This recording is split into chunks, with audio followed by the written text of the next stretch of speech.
ওমর ইবনুল খাত্তাব রাদিয়াল্লাহু তাআলা আনহু রাষ্ট্রীয় কাজে খুবই ব্যস্ত ছিলেন। রাষ্ট্রীয় কাজ, সারাদিন কাজ করতেছে। রাষ্ট্রীয় কাজে ওমর ইবনুল খাত্তাব রাদিয়াল্লাহু তাআলা আনহু খুবই ব্যস্ত।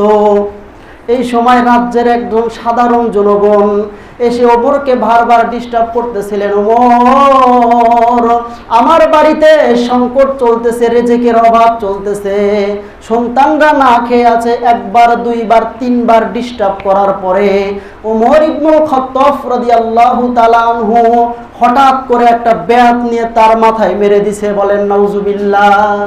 ভুল হতে পারে।